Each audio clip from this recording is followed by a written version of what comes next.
फिल्मोदय, राजस्थानी फिल्मों की यात्रा। अरे मुदगल जी, हमने पिछला एपिसोड देखा, ये अनिल सैनी कौन है इसके बारे में तो हम जानते ही नहीं है। इस तरह के फ़ोन प्राय फिल्मों देखने के लिए आते रहते हैं और मैं उन्हें सुनता रहता हूँ। अब आप उन्हें नहीं जानते हैं, ये परेशानी तो आपकी है ना। लेकिन उन्होंने इस इंडस्ट्री में काम किया है, राजस्थान फिल्म इंडस्ट्री में काम किया है, सालों से काम कर रहे हैं, स्टेज पे काम कर रहे हैं। उनकी फिल्म थी जमाई जी पावना, मोसर जो राजस्थानी भाषा में थी। फिर उन्होंने जागृति, जरा प्यार करके देखो, हिंदी फिल्में बनाई, कुछ शॉर्ट फिल्में बनाई जैसे सांप सीढ़ी, आशीर्वाद, मिस्टर राज कुंद्रा। और हाल ही में उन्होंने एक बड़ी फिल्म शुरू की, केसरिया। एक लंबे चौड़े यूनिट के साथ में बड़ी फिल्म बनाना राजस्थान में रहकर अपने आप में एक बड़ी उपलब्धि होती है। और पिछले ही दिनों कोरोना काल में कश्मीर में बड़ा यूनिट ले जाकर उन्होंने शूटिंग की। तो अनिल सैनी राजस्थानी फिल्मों का ही नहीं, राजस्थान के बाहर हिंदी फिल्मों का भी डायरेक्टर हैं और उन्होंने बहुत सा काम किया है। हम अपनी पिछली मुलाकात को आगे बढ़ाते हैं और आपको बताते हैं कि अनिल सैनी का अब क्या नज़रिया है और वो क्या प्रस्तुत करना चाहते हैं। दो तरह की एक्टिंग होती है, क्योंकि आप भी डायरेक्टर हो। तो एक होती है जैसे स्टार लोग करते हैं, वो ये देखते हैं कि यार ये कैरेक्टर मैं करता, मेरे साथ ऐसे होता तो मैं ऐसे बोलता, ऐसे चलता, ऐसे देखता। वो हीरोइज्म ये है। और जो रंगमंच के जैसे नसरुद्दीन शाह वगैरह, ये लोग करेक्टराइजेशन में पूरा जीते हैं। ये करेक्टर होगा सा, चाल क्या होगी इसकी और इसका मूवमेंट क्या होगा। अगर जैसे कोई शॉट है, कोई भी एक शॉट है, मान लो इसके हाथ लगाने का है, कोई सीन चल रहा है, तो वो इसमें से भी बिजनेस करके निकल जाएगा। तो करेक्टर में डूबना और ढलना अलग चीज़ है। आज के जनरेशन में जिनके साथ में आपने काम किया है, क्योंकि मेरी स्टडी आपके ऊपर रहती है, बीइंग यूथ, कुछ और भी न है जिनको मैं चाहता हूँ कि वो आगे आए, राजस्थानी सिनेमा को आगे लेके जाएं। और जो सिर्फ मैं वाले हैं उनसे फिर मेरी ट्राइब नहीं बन रही। तो ऐसे कौन से चेहरे हैं, ऐसे कौन से डायरेक्टर्स हैं, ऐसे कौन से आपके साथी हैं जो कि इस परिपाटी को फॉलो करते हैं? सीरियस होके जो मूवी सीरियस और जो बनाऊँ मैं, ये मैं देखो हमारे लेटेस्ट में अपना दीपांकर प्रकाश है, नानेराम फिल्म बनाया पहली बार, मतलब मियाँ हिंदी बना, अच्छे डायरेक्टर है वो। एक भी मैं करूँगा, बिल्कुल भी प्रोफेशनली काम करे। एक तो वो है, और बीच में पहली निशांत भारद्वाज भी अच्छा काम कर रहा है, अनिल कुलचनिया भी अच्छा कर रहा है। लेकिन अब क्या कि एक उम्र के बाद में डाइवर्ट होगा। क्यों? राजस्थानी सिनेमा में पीसा कौन है, और पीसा से घर परिवार चला। कोशिश करे है, यह मैं कौन बोलूँगा कोई सिनेमा बिगाड़ है, बिगाड़ वाला एक दो बार को नाम भी कुल थे भी जानो। नहीं, नाम लेने से मतलब नहीं, मेन चीज़ है कि आज हम इस उम्र में भी सीख रहे हैं। बिल्कुल। और अगर आज पीछे हम अपने आप को करते हैं इसलिए कि हम बहुत ज़्यादा आगे तक नहीं जा पाएंगे। बिल्कुल, उम्र का फैक्टर भी है, चीज़ें भी हैं, और हम कंप्रोमाइज़ नहीं कर पाएंगे। यूथ अगर इस चीज़ को लेके आगे बढ़ेगा, प्रॉपर स्टेप उठाएगा, ना को ना कहना सीख जाएगा। बिल्कुल, कि ये ना तो ना, तब जाके आगे बढ़ेगी बात। प्रोड्यूसर की जब तक बुराई नहीं करेगा तब तक अच्छा सिनेमा नहीं बन सकता। लेटेस्ट बार मैं बताऊँ, महीनों पर पहले एक कॉल आया, बोले फिल्म बनानी है राजस्थानी। अच्छा, बजट? बोले 6 लाख। बोलो भाई साहब 6 लाख तो लाइटों की हो जाएगी। बोले एक्चुअल पिक्चर फिल्म आपको बनानी है तो कम से कम 40 से 50 लाख लगेंगे। तो एक सूत्र में मैं एक चीज़ बोल सकता हूँ, कोई भी प्रोड्यूसर जो फिल्म बनाने आए वो 50 लाख से कम के बजट की फिल्म बनाने की कोशिश करेगा तो सिर्फ दुखी होगा। बिल्कुल, अपने घर फूक तमाशा देखेगा। बिल्कुल बिल्कुल। और अमचे चमचे आपके पैसे को बर्बाद कर देंगे। ये सच्चाई है, इसमें कोई वो नहीं है। दूसरी ये है कि एडजस्टमेंट भी चाल है, 25 में भी बन सके, वो सब्जेक्ट पे डिपेंड है। यहाँ कौन कहूँगा कि भाई 25 में कौन बन सकेगा, लेकिन वो सब्जेक्ट पे डिपेंड है। लेकिन प्रोड्यूसर ने 50 इसलिए बोल रही हूँ, मार्केटिंग भी तो करनी है बाद में। अब बात सब्जेक्ट की आती है। राजस्थानी फिल्मों में जो फिल्म सफल हुई है, मैं 2 ही नाम लूंगा, किसी व्यक्तिगत विशेष के ऊपर कोई कटाक्ष नहीं है मेरा, कि नैनी बाई को मायरो बनी, बिल्कुल, पहली भी हिट रही, दूसरी भी हिट रही, अभी हाल ही में बनी वो भी हिट कहलाती है। ऐसी गांव से बाबा रामदेव बनी, फिर बाबा रामदेव बन गई, वारी जाऊँ बालाजी बन गई, साला साल हनुमान बन गए।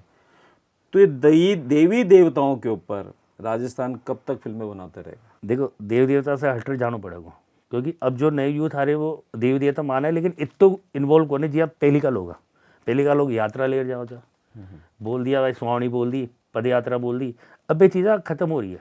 अब यूथ जो है डिफरेंट देखो चाह। राजस्थानी सिनेमा में आज भी आप क्या दिखा रहे हैं, मैं खुद हूँ तो बोलूँगा आप क्या दिखा रहे हैं।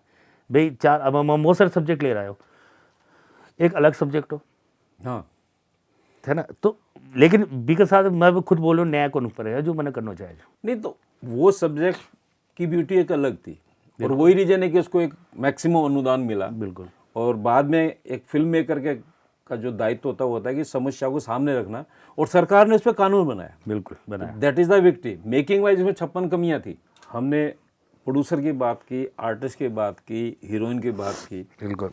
बट मेन चीज मोसर सब्जेक्ट।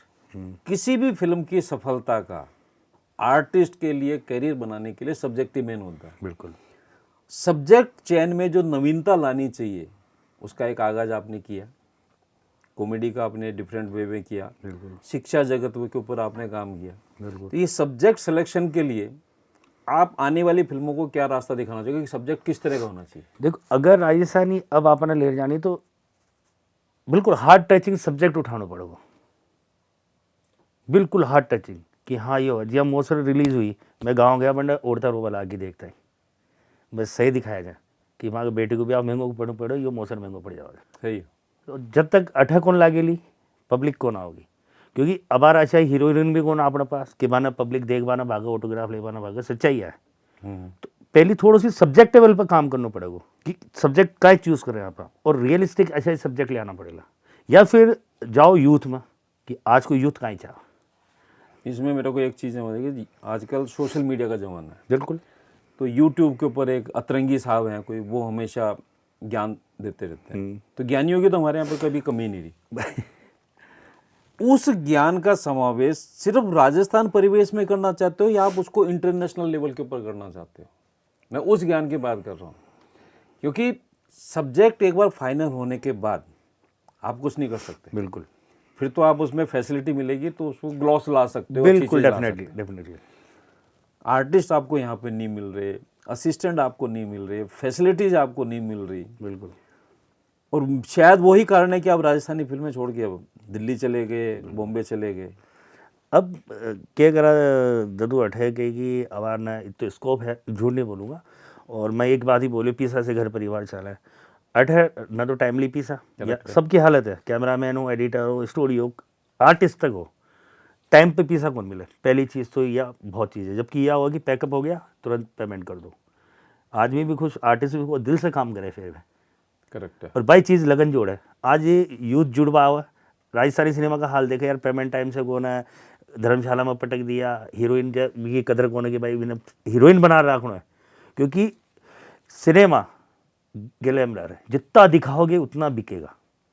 अब पता लग रहा है कि भाई अपना आर्टिस्ट है जो करा दिया, मैंने देख लो, अब मैं चाय की थड़ी पर जा बैठ जाऊँ, उसका खेलो ये डायरेक्टर है राजस्थान सिनेमा, चाय की थड़ी पर वो डेकोरम खत्म। Okay, you have to maintain your status. Yes, जब तक यह चीज़ मेंटेन कौन करेगा कि ये हीरोइन है तो भी हीरोइन के तरीका से रखो, डेकोरम दिखाओ। हीरो है बिना बी तरीका से रहना। हर आर्टिस्ट ने अच्छी फैसिलिटी दो, अच्छा रहना दो, हर चीज़ बेबी आउटपुट देगा, फिर इंटरेस्ट जागा। और फिर एक चीज़ और है कि अठका कई मैं नोटिस करी हूँ, यहाँ शूटिंग चाली लड़की दिखा तो एक क्या हो ना, कैसी कहावत है बना रही, एक अनार 100 बीमार। ओके।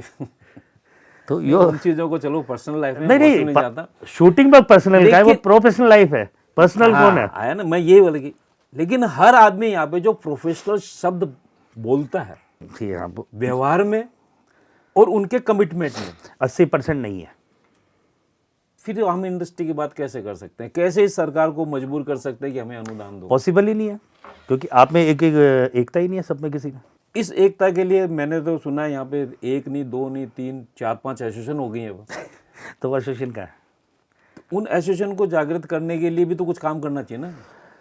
इंटरेस्ट नहीं है। एक्चुअली क्या है कि संस्था, सब संस्था वाले जो हैं, जैसे मैं भी हूँ, हमारी भी बनी हुई है, हमने फिर भी प्रयत्न किया, विपिन जी ने थोड़ा सी प्रयत्न किया, लेकिन उनका प्रयत्न भी फिर वो थोड़े अपने अलग काम में बिजी हो जाते हैं। लेकिन पहले वाली जितनी एसोसिएशन है उनका वर्क तो शायद आपने भी नहीं देखा होगा। इस तरह से रैली निकालना विपिन जी ने कोशिश करी, भाई हमारे संघ ने कोशिश करी, विपिन जी ने किया कि हमने रैली भी निकाली थी सिनेमा के लिए, ध्यान हो तो आपको, ठीक है, 1-2 मीटिंग्स भी कराई, एसोसिएशन को बढ़ाने की भी कोशिश करी। लेकिन लास्टली वो ये होता है कि लोग ले जाते हैं, हाँ पैसे ले लेते हैं, आगे जमा नहीं कराते, तो उससे क्या होगा? नहीं तो एसोसिएशन में प्रॉपर आप सिस्टम से कार्ड लो ना, पैसे लो, सिस्टम से काम हो। मैंने बोला एसोसिएशन तो आप 50 खोल लो। तो बात यही है कि बॉम्बे फिल्म इंडस्ट्री में भी एसोसिएशन में पैसा मेंबर्स का आता है, बिल्कुल। लेकिन उन एसोसिएशन को चलाने का काम वी शांताराम डायरेक्टर ने किया, डायरेक्टरेशन के अंदर बासु भट्टाचार्य उन्होंने किया, राज कपूर ने किया। तो मुद्दा वो है कि ये एक डायरेक्टर अपनी सोशल रिस्पॉन्सिबिलिटी समझ के क्या ये बदलाव लाने के लिए एसोसिएशन से जुड़ के काम नहीं करेगा? देखो, एसोसिएशन का जो दायित्व है वो तो एसोसिएशन को निभाना पड़ेगा। और आप मेंबर जुड़ते हो, जैसे पैसा अटक जाता है, प्रोड्यूसर खा गया, डायरेक्टर खा गया, कंप्लेंट कर सकते हो। और काफ़ी चीज़ें गवर्नमेंट से अपन खुद की एक ऑफिस ले सकते हैं अगर एकता हो। बाहर से ये शूटिंग करने आते हैं, आज हर कोई कोऑर्डिनेटर बना हुआ, हर कोई नहीं, वो संस्था के थ्रू होगा ताकि यहाँ के लोगों को डायरेक्ट काम मिले। अब यहाँ पे एक चीज़ और होती है कि बाहर के आते हैं, जो आर्टिस्ट लेते हैं, बॉम्बे से यूनिट आती है, यहाँ के आर्टिस्टों को 2000 ही मिलते हैं, बाकी वहाँ से 5-5 हज़ार उनके नाम के उठाते हैं। अगर एसोसिएशन के थ्रू ये पूरी चीज़ें चलेगी ना, तो ये मान के चलो आर्टिस्टों को इससे बेनिफिट होगा। और यहाँ की एसोसिएशन को खड़ा होना पड़ेगा, रोकना पड़ेगा प्रोडक्शन हाउस को कि भाई गवर्नमेंट से तू परमिशन ले रहे हो, बाकी लोकेशन चाहिए, आर्टिस्ट चाहिए, परमिशन कोई भी चाहिए, आप इसमें थ्रू लो संस्था से, तभी होगी। और अभी संस्था का क्या हो रहा है, लोग यहाँ पे एक दूसरे की उसके ऊपर जा रहे हैं कि मैं अध्यक्ष बन जाऊँ, मैं वो बन जाऊँ, मैं सचिव बन जाऊँ। काम का मुद्दा सबका नील है। सार रूप में मैं ये बोल सकता हूँ कि जो आपके मन की आवाज़ है वो आज इस प्लेटफॉर्म पर निकल रही है। बिल्कुल। लेकिन ये मीडिएटर्स का जो खेल है, हमने बॉम्बे से आके यहाँ पे लाखों नहीं करोड़ों रुपए लुटाया है। बिल्कुल। लेकिन आज अगर वो मीडिएटर नहीं समझ में आएंगे या यहाँ का लोकल टैलेंट उसको उजागर नहीं करेगा, वो आज सब करोड़पति बन के बैठे हैं जिन्होंने मीडिएटर का काम किया। बिल्कुल। तो इस चीज को बंद कैसे करोगे? ये तो लोकलाइट्स का काम है ना। ये बंद तो तब करेंगे जब आर्टिस्टों में एकता हो, डायरेक्टरों में एकता हो, यहाँ के जो राइटर है, एक्टर, एवरीथिंग, चाहे कैमरा मैन हो, कोई भी हो, जब तक मिलके आवाज़ नहीं उठाओगे कोई नहीं सुनेगा। अपन सबने मिलके आवाज़ उठाई थी तो सुनी गवर्नमेंट ने, 5 से 10 लाख करेगी ना। हाँ, अभी तो तब मिलके लड़े थे ना। अपन ने क्या बोला था, सब भूल जाओ, एक जगह आ जाओ। उसके बाद ही तो 10 लाख की है, एक ही रैली निकाली थी, उसमें हुआ काम। तो ऐसे मुद्दे आपको उठाने होंगे कि एकजुट होकर काम करना होगा, सबको भूलना होगा, वो बड़ा, मैं बड़ा, वो बड़ा। और मैं तो बिल्कुल नहीं, हमसे काम चलेगा यहाँ पे। पहले मेरे में भी मैं था बहुत। हाँ, वो तो नाइट किंग थे। हाँ, मैं था। अब लेकिन मैंने रियलाइज़ किया कि नहीं, मैं नहीं होता, हम होती है। आज मैं ये बोलूँ मैंने फिल्म बना ली, नहीं, मेरी टीम ने फिल्म बना ली, हमने फिल्म बना ली। अकेला तो नहीं बना सकता। बिल्कुल नहीं, टीम काम करती है। बिल्कुल। तो हम हो गए, हम में सब आ गए, मेरी टीम आ गई पूरी, तो वो काम कर दी। ये चीज़ मैं छोड़ के हम पे आना पड़ेगा, तो राजस्थानी सिनेमा भी सक्सेस होगा, भाषा को भी मान्यता मिलेगी और यहाँ के लोकल आर्टिस्टों को भी सपोर्ट मिलेगा। हम क्या, ये थी आज की मुलाकात। और मैं से हम पे आने वाले इंसान को मैंने पिछले 10 साल में बदलते हुए देखा है। यही एक सार्वभौमिक सत्य है कि टीम काम करती है, टीम की मेहनत फिल्म बनाती है। फिल्म का मालिक प्रोड्यूसर हो सकता है, लेकिन जब तक वो अपनी टीम का, अपने साथियों का, अपने आर्टिस्टों का ध्यान नहीं रखेगा, कोई फिल्म सफल नहीं हो सकती। यही 100 आदमियों की टीम, 50 आदमी की टीम, 25 आदमी की टीम, 1000, 10,000, 20,000 आदमी लाने की कैपेसिटी रखता है। दर्शक तभी आएगा जब उसके आसपास का वातावरण अच्छा होगा और उसे ये सुनने को मिलेगा कि ये फिल्म अच्छी है, ये टीम अच्छी है और उन्होंने एक अच्छे कथानक पर फिल्म बनाई है। तो आज की मुलाकात में अनिल से मैं यही कहना चाहूँगा, keep the good work. Thank you sir. Rajasthan की सीमाओं से निकल के बाहर देखोगे तो प्रोफेशनल आएगा और वही प्रोफेशनल यहाँ पे दोहराना है, बनाना है, दोहराना है और यहाँ की एसोसिएशन को स्ट्रॉन्ग करना है। ठीक है sir. All the best. Thank you. अगर आपको हमारा यह वीडियो पसंद आया है तो इसे लाइक करें और सब्सक्राइब करें और बेल आइकन का बटन दबाना ना भूलें।